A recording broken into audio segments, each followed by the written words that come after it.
Okay, think I need some help. Let's ask Esteban. Esteban?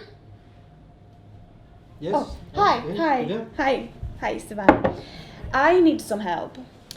So I'm writing my English CV, but as you probably know, CVs are different in each and every country. So the Italian one is different from the English one. Can you please help me? Because I don't know what to write. I don't know what to say actually. What's the font? What do I have to... the well, layout? The safest option is to follow the Europass CV. Oh, Europass. So you can go Google it and you can download the template, and it gives you exactly like the pictures here with the basic information, education, work experience, etc. So just follow the template, and in that way it's easy. And many recruiters really want this format because it's a standard format, and then they quickly can see any information like what is the studies, what is the experience. Oh, so they okay. can easily find information. Okay, so the Europass. Okay, and I can download it on the internet. Yeah. Okay. But as you say, depending of the country, there are some differences. For example, about discrimination, it's like illegal to discriminate somebody because of the gender, age, religion, etc. So, for example, in the UK, that law is very, very strong. For this reason, it is not so usual to put the date of birth and even the picture. So no, I can't show my age, and Well, you it's can, better. but It's better if I don't put. It's not a big picture. problem, especially for you. You are a young person, so. But in general, the contact information is very essential. Otherwise, I have found CVs without maybe the phone or the email is phone, email, even Skype. Okay. Even address. You don't need to put the full address, but at least put the city or the country where you are.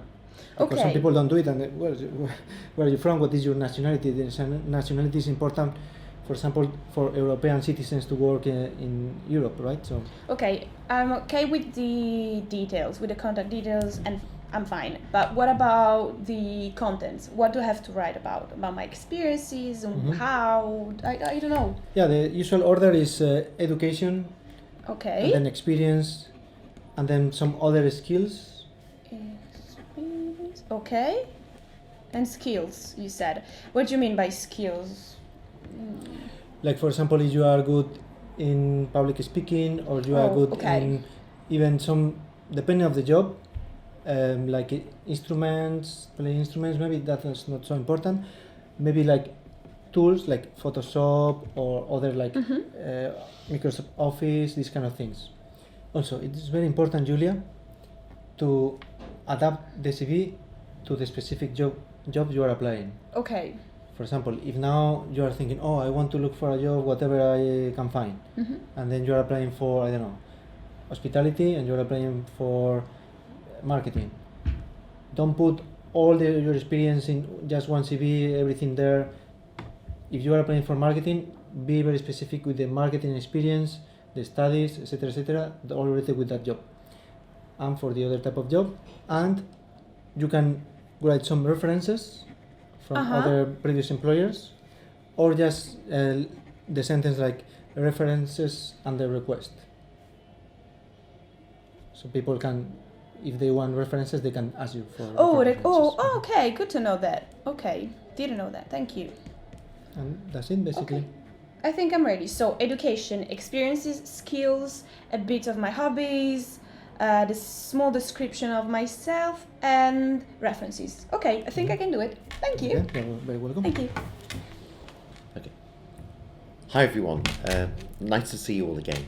CVs. What a nightmare. So in recent years, I've had to construct a CV and make job applications, but my experience is that different companies, different groups, and different education institutions require different information, different CVs and different structures. So in the end, because I found it all so complicated, what I did was gathered the information I have about myself.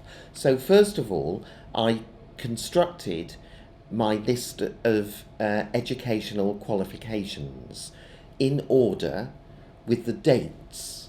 Dates require months and years, so they're in order. Then also in order, all my work over a number of years, again in order with dates, month and year. And then I would put the two together so that at different times in my life I've been a student part-time or a student full-time, or I've then been working. So therefore, what many applications require is that, like in my case, you justify what you've been doing ever since leaving school, month by month, so with no gaps.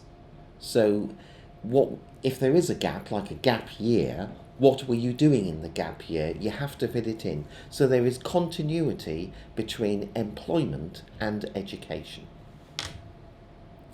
The next thing I had to do, section 3, was to construct what I feel is my skills and abilities and personal characteristics that I could offer to a college or an employer.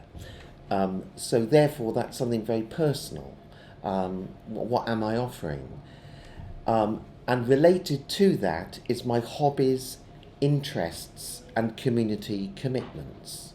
So that includes charity, international development, performing arts, theatre, music and the violin, and more recently the English language. So there we are, 3 parts at least that are clear: education, employment and activities, hobbies and personal interests.